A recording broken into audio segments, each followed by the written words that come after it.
Before we get into the video, I wanted to share a special tool that David and I have been using for over 2 years to manage our inventory on Amazon. The tool is called SoStocked, and it is a very powerful tool. It's designed specifically for inventory management. If you're in a physical products business selling on Amazon, you need to be in stock, especially with the inventory restrictions lately. This tool is incredibly powerful. If you're having trouble with inventory management, this might be a tool to help you. SoStocked is partnered with Firing Demand, and they've offered our guests, our listeners, a 30-day free trial. So click the link in the video description to get 30-day free trial. On to the video.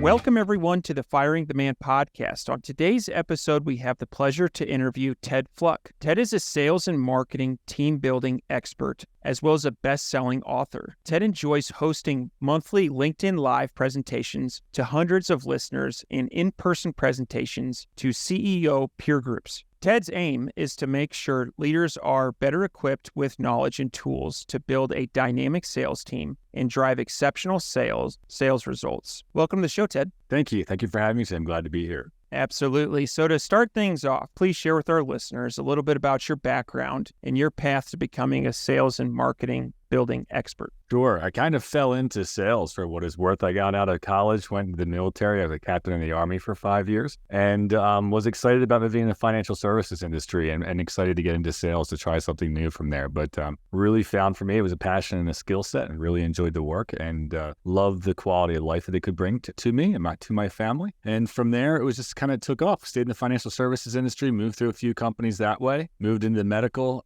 device industry, capital equipment sales and medical industry, worked for some laboratories and built some fantastic teams as I moved up into management and national sales managers. And then I also have worked in the education space, working for some consulting firms and professional development companies in the education space, running their sales and marketing organizations. So 25 years of building teams and selling things. It's been great. Awesome. Well, thanks for your service, Ted. The first question that I have is something that David and I did last year, which we'll learn from this as well. But can you share with the listeners, what are the most common hiring mistakes when a leadership team is hiring for salespeople? Yeah, that's a great question. Ken, I find too often organizations don't really know what they're looking for. And what I mean by that is they truly don't understand their own culture and what that would mean to their clients. And best example I can give in that is kind of, everyone always says they want this alpha hunter, right? I want somebody to go out there and just kick down doors and make 100 calls and just get me clients. And that's great. And clearly there's no judgment about anybody like that, but I would say probably only 15 to maybe 20% of the companies out there really want that because they will freak out once they get that person into their company culture who's terrorizing their teams and their clients. And the clients will likely get upset from time to time about people who typically have that, kick down the doors mentality. Now, with that being said, with training, with maturity, those alpha hunters out there can be great people and can be very, very dynamic, but oftentimes people make the mistake of getting a little bit too aggressive in who they're hiring for their sales teams. Essentially saying you need to do like a culture fit, or you need to figure out or be prepared to bring someone like that in and have them tamed down over a period of time. Or yeah, well, they're going to be hard to tame. But what I would say, Ken, is if you're going to have that, be prepared to have the support systems and the structures in place. They're going to need a very strong, mature manager, and they're also going to need some assistance and some team around them, which can just jump when they need to jump and provide that person what they need to provide, because they're going to be demanding things right away, all for the right reasons. They're closing deals, they're selling, and they're going to be moving on to the next target. If you're a sales company, if you're something like that, you have to be ready for that, really is what it comes down to. And Ken, again, this goes back to understanding your culture. A lot of companies really can get great growth with good salespeople, but they may not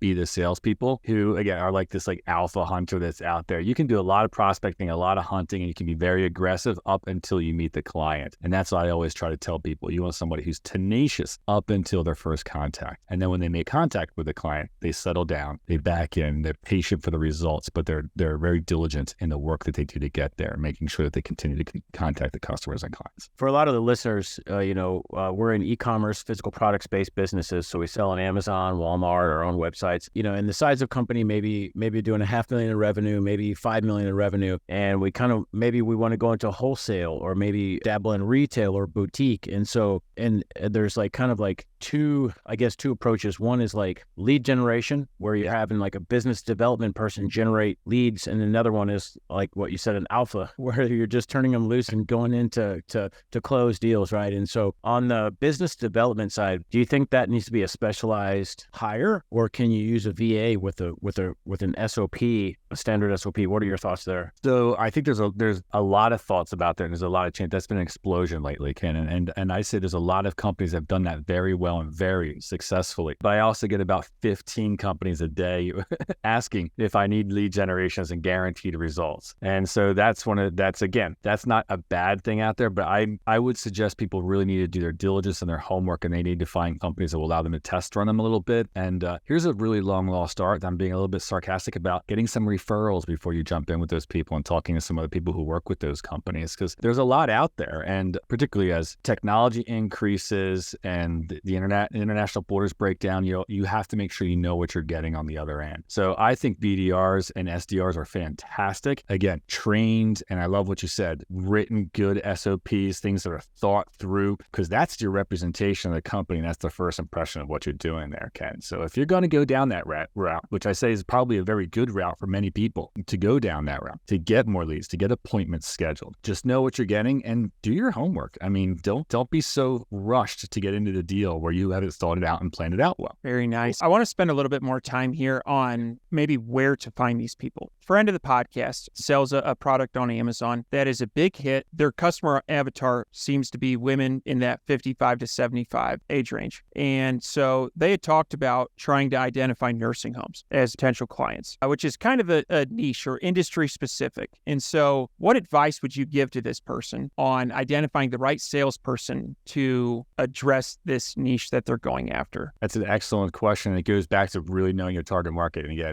I love it, right? That really is developing your culture, and understanding your culture is understanding your clients and what you want to do there. Clearly, that's somebody who's going to be patient, on the call and something like that. You're probably looking for somebody in that area who's probably very much a peer, or maybe a little bit younger, perhaps. I hate to say that, and I don't want to get into that too much here. You may want to edit that out. Sorry. You're looking at somebody though who can speak the language and understand and speak with empathy and patience for somebody who's in that situation, and is probably a very good listener. Not typical sales traits not typical traits of salespeople, but listening skills in that type of situation be exceptionally important. When you're going to ask a few questions, you got to really want to listen for the answers and listen for the responses. You're going to be prepared for skepticism, and then you're going to be able to build some trust very quickly with them by listening. So that would just be like, some off the cuff, quick advice without knowing too much about that. But that's exactly what you want to start doing, and exactly what, good sales managers and good leaders in organizations and good talent, people have experience in sales, want to ask organizations those questions and dig a little bit deeper to find out exactly where you're getting at. What is that client persona? What is the product you're selling? Is it a commodity product? Is it a long-term sales cycle product? And depending on those types of things is really the amount of trust you're going to need to establish and build,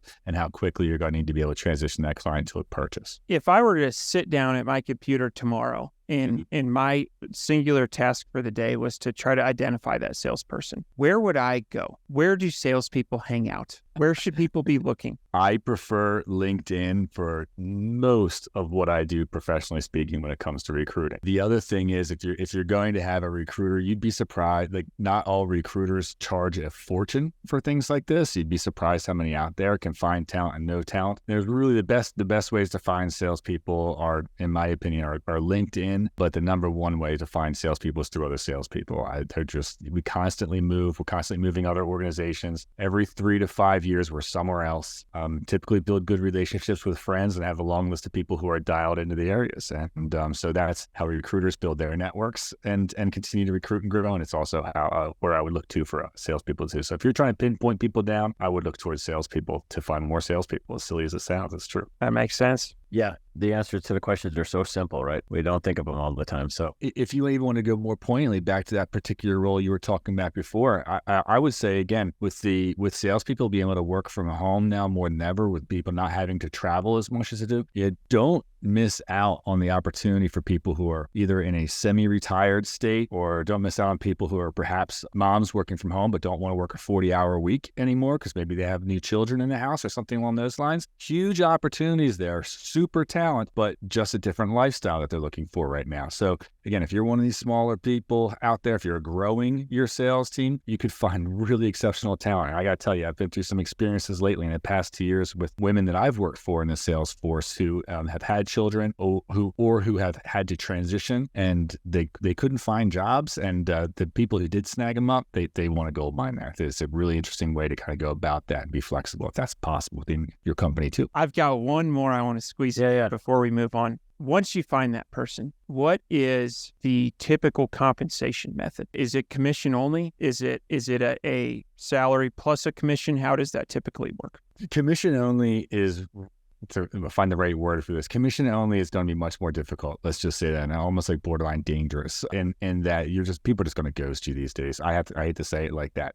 Again, it goes back to this referrals, do your homework type of situation. You don't want to go in and put in training and things like that for people. Again, I have worked with people in position, I'm ready to start tomorrow, and then you get ghosted, or you start to go through training and they disappear. You need to have a level of commitment from that person that you want to train and you want to put effort and time into. And I firmly believe that you need to put some of that back into them with some type of steady compensation, be it a salary or a drill or something along those lines. But I would work it out that way, depending on the levels of organizations. And this can go all over the place. There can be different splits. And I always think about percentage splits. There's a 50%. If you have a target earnings for a target goal, 50% salary, 50% commission for some people is pretty traditional. If you go much lower than that, you're going to have to it might go into one of those part-time situations, which is okay. Lower than that as far as the salary goes. You might be looking at a part-time situation, that's okay. But for growing organizations, which may find it hard to have in the budget that salary, it's going to be worth its weight in gold if you can muster that up for a few months and get because you'll start to get a return on those dollars very quickly. I think nothing gives you money back faster than a good salesperson. So it's a challenging question because there's just so many ways salespeople get compensated depending on where they are. I mean, eventually you'll get up into med device sales where you're paid massive commissions, then you're paid bonus compensations, and then it's all other different types of structure. But I would look more to those percentage splits and do what you can afford to do. And you have to remember that it's that you're expecting an investment from them to take your product seriously and to represent your company well. You have to give that investment back. My next question here is a common theme that we always experience on our team. It's how do you align? So once you hire that whether you get an alpha sales or whatever salesperson you get, you bring someone on the team, and then you got your email marketing, you got your social media, you have your ads team. And so how do you synchronize your new salesperson with these other teams and make sure they function in the ecosystem properly? I don't know if you guys are branded too much, and not if I'm jumping in, but throwing out from HubSpot, they call it smarketing, sales and marketing working together type of thing. And I subscribe to that fully. If you have separate sales managers and separate marketing directors, they have to get along. They have to be on the same page and they have to have the same mission. Oftentimes you're finding the separation of those two usually going away to fall underneath one type of leadership there. And that's very, very common these days because of all of the work that has to get done. Ken, when you're talking about that, you're exactly right. The marketing team job is to take those market qualified leads, all of the prospects that are out there, all of that information that they've gathered up. They're bringing that information in. They're getting an inbound process coming in, or whatever it may be. They're hitting the website. They're filling out the landing page information, the data. But now what? And is that just handed over to the sales team? And is the sales team gracious for that? Is there a feedback loop about the quality of that and how we can improve? So they have to work together as far as that goes, Ken. And you need a robust sales team these days, particularly in multi-channels. You got to hit people so many different places for them to even begin to recognize your name and your brand before it turns over to the sales team. But one of the biggest things I've always tried to influence my sales and marketing team was just understanding each other's responsibilities and being gracious and grateful for what was brought to your way. A marketing team has to be enthusiastic when sales teams make the close, and the sales teams have to be gracious for everything the marketing team's working hard on and working together. And the more they work together that way in an environment and give each other great feedback on what's working and what's not,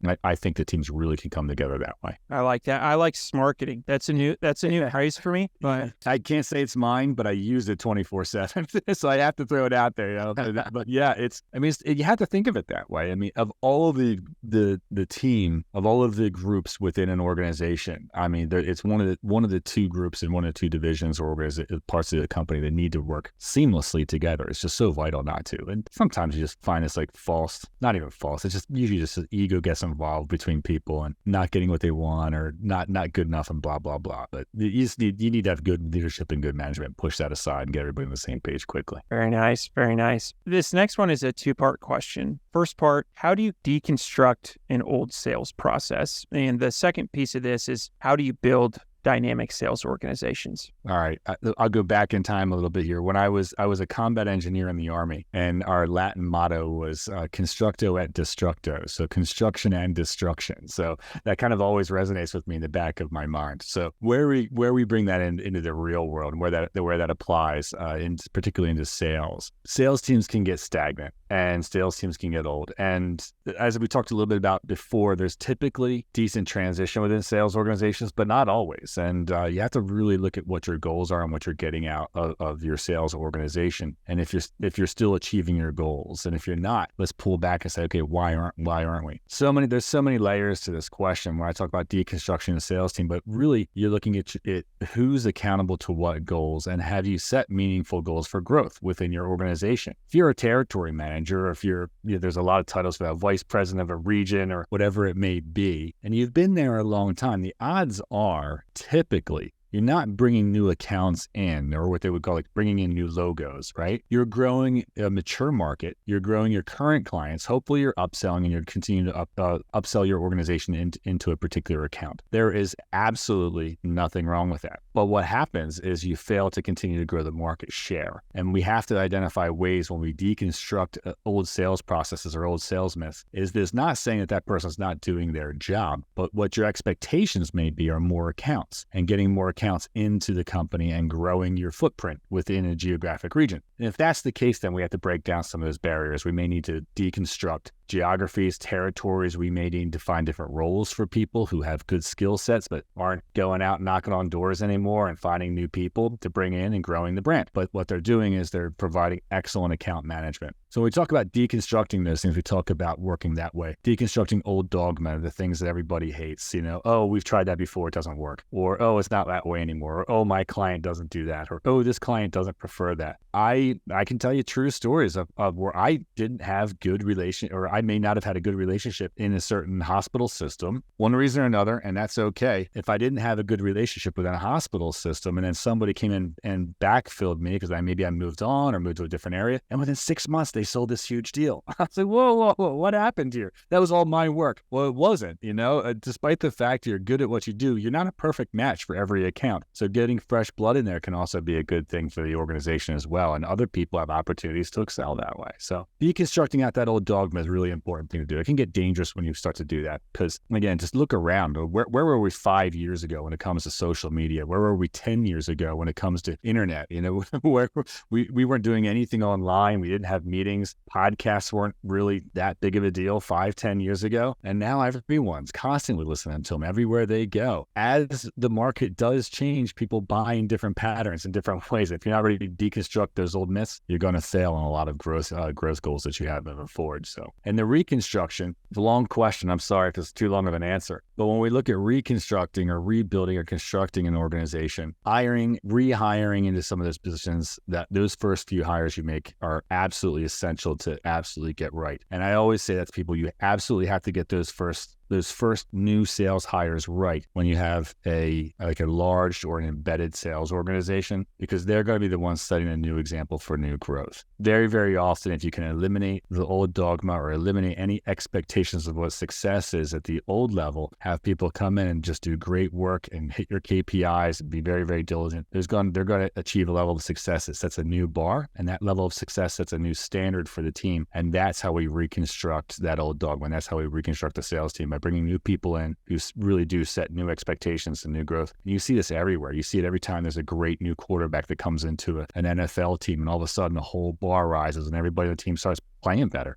And you can see that also in organizations too. No, that's good. That higher level strategy on breaking it down, but yeah, it definitely makes sense. I mean, to reanalyze things, over and over again, and to try to figure them out a new way. The next question, it kind of goes into taking a step back when we're talking about sales reps bringing someone in. Now, as a business owner, or as a leader, we're going to expect an ROI on that hire, and so essentially we're investing in them. What should the ROI be, and then also what are some, I guess, KPIs or ways to measure the success of this new sales rep? An excellent question. I get asked that a lot, and that really does depend on the products you're selling. There's some really high margin products out there where you get a much higher ROI. There's a shortened sales cycle and a longer sales cycle, but so that's going to vary. But let me say it this way: is that you should, more importantly than what the ROI is, if you're looking for them to bring in twice, like this, a lot of times we look at it and say, look, if you hire a new salesperson within 2 years, they're going to bring in 3 times the amount of money they're costing you. So when you throw in their salary and their commissions and all of those other types of things, they're going to be earning 3 times the top line revenue. Within a year, I would typically say 18 months. Within that first year, they're going to be able to bring 1.5 times their salary, or their salary and their commissions is what your targets should be. So it varies a little bit, but I like to look at it like timeline that way. Some products have a much longer sales cycle and they're like much higher ticket items. So that may vary a little bit, but going back to your original questions, as we're talking about before, knowing those KPIs and at least knowing what those targets are, that they're reasonably set, reasonable expectations, that they're not going to, go gangbusters right out of the gate and have all of a sudden be able to cover all these things. They very well may be realistically within 90 days though, to start to be able to come up a little bit and then start to cover the money that you've invested in them. The key though is to know your math, to know your own margins, to know what it costs to have the salesperson, the sales marketing team, or what the cost of acquisition is for a new client, and to back in your expectations that way. Like, how long is it going to take me to recover this investment? What can I expect for it 6 months, a year, and like 2-3 years down the line? And that's how you start. That's how reasonable organizations set KPIs. It's how they set their commissions plan and comp plans every year, and it's how they set their growth goals as well. Dig in on that cost a little bit. So if I'm a seasoned sales rep, I've been with a couple different companies. I sign on with David and Ken, and I go out and I sell $100,000 worth of merchandise. What would they, and I know it depends on the product and the industry and the life cycle, but like generally, what amount would I be expecting in return? Is there a general percentage? And as a salesperson, like in commission, is that what you?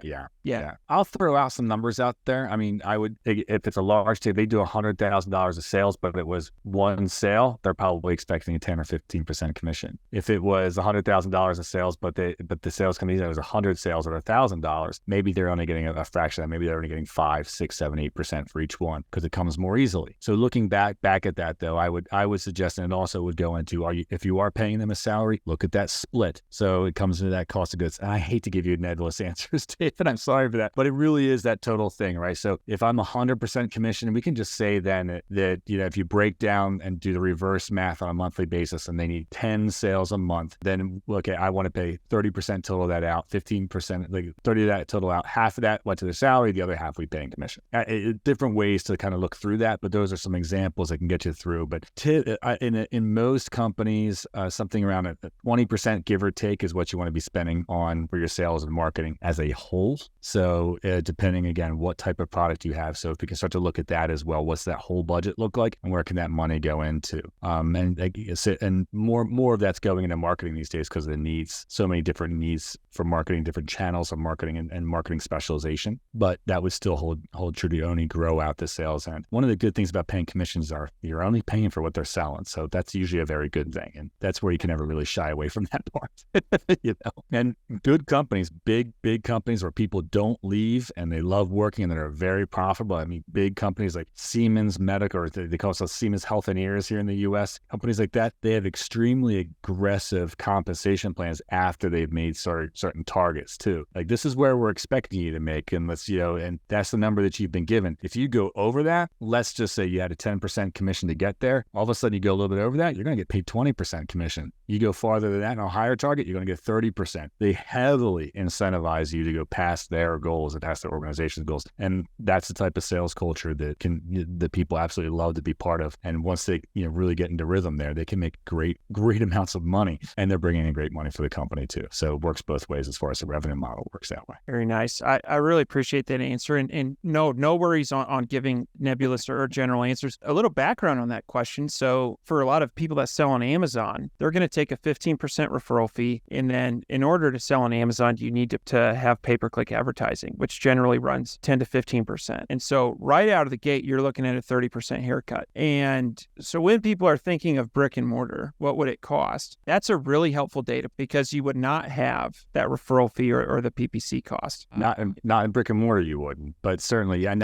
you got to pay to play with Amazon, right? That's what it comes out. I mean, to be part of the biggest sales distribution engine in the world, they're going to take their part of it as well, and that's part of it. It's almost like it's a franchise fee if you were in a franchise model as well. It's very similar to something like that. You're going to have to pay them to use their networks and use their systems too. That shouldn't come out of the salesperson's pocket though. I mean, so it's just a cost of goods. It's an expense. It seems like every podcast we do nowadays covers some type of AI because it's here, it's coming, it's going to, take over and rule everything. And so, Ted, how is AI going to impact and improve sales and marketing over the next 3 to 5 years? If we get that far, is that just? No, I said crystal ball. Sorry. Oh, crystal ball. Yeah. I guarantee this is exactly what's going to happen with AI. Look, it's already impacted marketing in a big way when it comes to marketing copy and when it comes to sales copy and writing and producing. I've seen it and I use it tremendously on my own social media postings and the speed to which you can do that. What AI will do in the next and continue to do, what it's already done and what it's going to continue to do as more and more people embrace it, it is going to eliminate a lot of barriers to entry that certain people had the hold on. So all of a sudden, everybody's game is going to have to step up a little bit now, step up a little bit more, right? It's going to increase a lot more noise. And I always say there's chatter and there's noise. And it's, if you ever hear an orchestra before they all come, before the conductor stands up, it's just a racket. It's a bunch of noise. Everybody's doing their own thing. And that's kind of what I feel it's going to be like with AI on social media platforms. It's just going to be, you're going to be bombarded. Now, if you can pull your personal brand and if you can pull your own marketing strategy together and have it very complementary where you're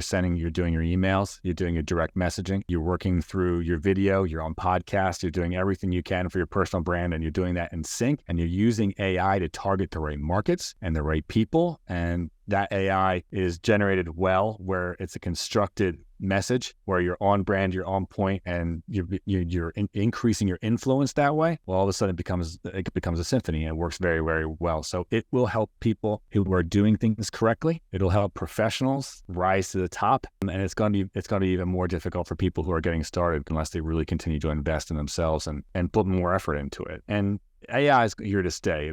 I don't know if you've seen the reel or whatever where I'm not sure which company it is, but where they're actually doing a phone call and the AI is there speaking to somebody, he's taking the information in, and the voice is actually doing the sales. And thank you for the response. Thank you, David. I appreciate the fact that you're in that situation. Tell me more. And you're like, oh man, but we're this close. I think that entry level stuff there, Ken, for sure is going to be a major issue. However, human beings are going to become more skeptical and they're going to demand more human beings, human to human contact. Just like, everybody was virtual and then everybody wanted to hang out at the office a little bit too, because they wanted to see their friends. So it'll like anything else, the pendulum will shift, but there's no doubt in my mind that there will be a healthy amount of skepticism out there when people are still making purchase decisions, and they're going to still want to do that with people. The AI bots on the phone are going to replace the cold callers. They may. They will probably do the cold, again, at what level, right? They will probably do cold calling for sure. There'd be no doubt. I would suggest that they may replace BDRs in a few years, and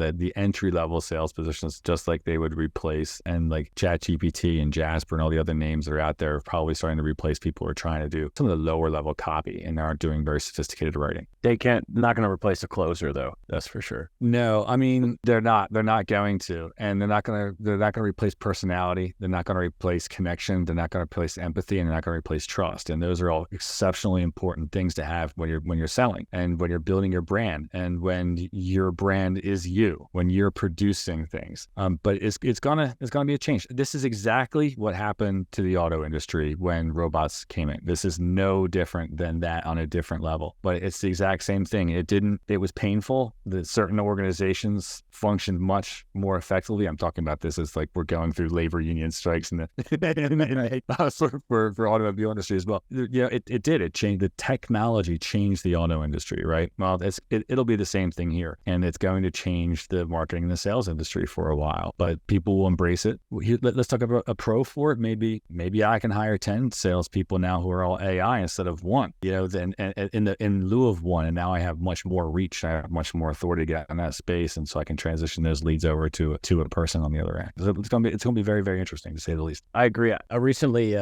helped someone else buy a car, and you can really tell a good sales closer from someone who's just trying to make money. Like they try to build that connection as quick as possible. They try to listen and drill in. It would be scary to have AI do that. I mean, maybe it can, maybe it can't, but there's like emotion. There's lots of stuff going on there that high level salesperson is doing. Yeah. And so, it'll be interesting to see how it unfolds, but it will be. And you know what I love? I'm going to just talk about your point a little bit more and a little bit, maybe less on AI, but to that end, when you go into, you're talking about the car sales, when you go into a great car dealership, one that's run very well, one that's successful, the salespeople are fantastic. And you just know there's just a different culture in that sales dealership because you know that they either are or aren't being pressured the same way as other places. They maybe have different incentives, or they just know that their teams expect different things. And as a consumer going in there, you're going to feel that when you're asking questions about the type of car. Is that person really listening to you? Are they judging you? Are they trying to upsell you out of the gate? It's like that's what I couldn't get the Raptor from my Ford F-250. I need a slightly less model, That's great. I love it, but it's not going to happen right now, So, were they listening to those types of things? And that's, I think, again, going back to that AI, going back to that culture, is that company culture really going to embrace that? And really, we're going to have interesting technology, and I'm sure it's going to be effective, but it's going to be interesting to see how the technology really does, how it makes people feel, and if they feel that they're being listened to and heard. Very nice. Now, Ted, what is a fractional CRO, and what value could somebody expect if they were to hire one? Great question. So a fractional chief revenue officer, so a fractional CRO is really, it means it's a chief revenue officer, but you're not going to get them full time, is the way I'd like to say it. So what you want to do is think about a chief revenue officer as really somebody who comes in the organization and handles and manages and understands the entire revenue cycle. So where that dollar is, even before that person becomes a lead, and they understand what money you're spending and what that lead cost is, all the way through the marketing process, our market qualified leads, the sales qualified leads, what they're paying the sales team, the marketing team, how that dollar works. And then once they become a customer, what you're doing once they're on board. Are we upselling that customer? What's the lifetime value of that customer? How long do they stay with the organization? How many more times do they continue to buy? Really, truly understanding that revenue cycle throughout the entire lifetime of any type of client or customer that you bring on board, and helping the marketing team continue to dial in, helping the account managers or perhaps the service support teams really dial into any type of cues and indicators where somebody may be ready to buy or maybe leaving the organization or leaving your services before they say no goodbye. You're looking at all that types of things as a chief revenue officer. And the work that people do on a fractional basis, though, that's very typically a 25, 30-year veteran in sales and marketing. And that can be quite expensive, though, a full-time CRO. But a lot of people can come on board on a fractional basis, either a fractional chief revenue officer or a fractional sales director who really only handles that sales end of things. But either way, you're getting a lot of that experience, a lot of that talent, a lot of that insight guidance, and you're bringing it to a level where it's just not a 40-hour work week to them. You may work 8 to 12 hours a week with one particular company or something along those lines to provide them the value they need. Another way to think of it is a fractional CRO or a fractional director of sales. Think of it as a consultant who's with the company for 6 to 12 months at a minimum, but they're responsible for the results. They're not just giving you a plan and saying, okay, we've done our evaluation. Here here's what you need to do, and walking away where you execute it, this person's on board. This person's part of your team. This person's going to help you get those results and truly responsible for the outcome of that assessment and of what your organization needs. That's one of the benefits of going fractional versus just doing work with a consultant, which can be valuable too. And there's a lot of places for that. But a lot of times people are actually looking for the results, and they want accountability more than they want to be told what they need to do. So it works well that way. Excellent. So before we get into the fire round, do you offer for the listeners a free consultation call, or if anybody's looking for any of those services? Oh, absolutely. I mean, yes, I'll talk to anybody. I always say, hey, let's chat. I mean, yeah, let's get on board. Let's find out where you are right now. Let's talk about it. I love talking about companies and people, and I don't care if you're brand new and, you're really checking your bank account every day to see if you have money to get through the next month, or you're somebody who's been around for a long time and is a multi-billion dollar private or public company. It doesn't matter. I love talking about things. So if they go to my website at www.dynamicsalesteams.com, they'll find a place right there. We're just let's chat, jump on board schedule, and let's find out where you are right now. Let's talk about some things. I'm sure you'll get some takeaways that'll come your way, and that's the least I can do to have a good conversation with somebody. So awesome. Well, I appreciate that offer, Ted, for all the listeners. And if you're driving right now, which I do a lot when I listen to podcasts, don't write that down. We're going to have all those links in the show notes, and so it'll be there waiting for you. So David or Ted, anything we want to cover? Anything we left off? Do we want to cover before we get into the fire round? Nothing on my end. This has been a fantastic interview, and looking forward to the fire round. Ted, are you ready? I think so. We send all of our guests through what we call the fire round. 4 easy questions, and we just rapid fire them. All right. First one, what is your favorite book? Band of Brothers. Nice. What are your hobbies? Outdoors, anything outdoors. Hunting, fishing, kayaking, hiking, being with my kids at sports events. Yeah, anything outside. Very cool. What is one thing that you do not miss about working for the man? I can't narrow that down to just one thing. That's actually pretty hard to do. One of the things I do not miss working for the man is leadership is difficult in an organization, for sure. I really love being able to create my own vision and get my own results, what I want to do, and really constructing my own life here. Okay. Yeah, that's a great one. Also, last one. What do you think sets apart successful entrepreneurs from those who give up, fail, or never get started? Perseverance and grit. Same thing that make up great salespeople, and same thing that make up just good character for anybody doing anything. It's not just in sales or marketing, or it's not just business owners, but you've got to hit a few failures along the way, and you've got to see them as life lessons, and you've got to continue to adjust and work hard and persevere. There's just, there's no way about it. Just keep hammering, and you're going to be fine. But make sure that, as long as you're moving on a good plan, and you adjust the plan accordingly as needed, but you just have to persevere. That's just all there is to it, because it's not always going to be rainbows and sunshine. Excellent answer. Totally agree. Ted, if people are interested in getting in touch with you or checking out your book, what would be the best way? Best way is on the website. So I know we're not writing it down, but it would definitely be just dynamicsalesteams.com. And I'd love to be able to meet with you. You can find my books on there. You can find time to schedule with me just to chat or learn a little bit more about the products and the offerings that I give to people in different sales teams. And I'm really excited to meet more people and find out more about organizations that are out there and talk about what they're going through and help them increase that revenue and do some great things for the companies long term. Well, very nice. Ted, it's been an absolute pleasure chatting with you. Thank you for being a guest on the Firing the Man podcast, and we're looking forward to staying in touch. All right. Thank you very much, David. Thank you, Ken. Yep. Appreciate it. Thanks for watching this video. If you got some value out of this, would you please hit the like and subscribe button? This is a free way to support the show, and it really helps us build our audience.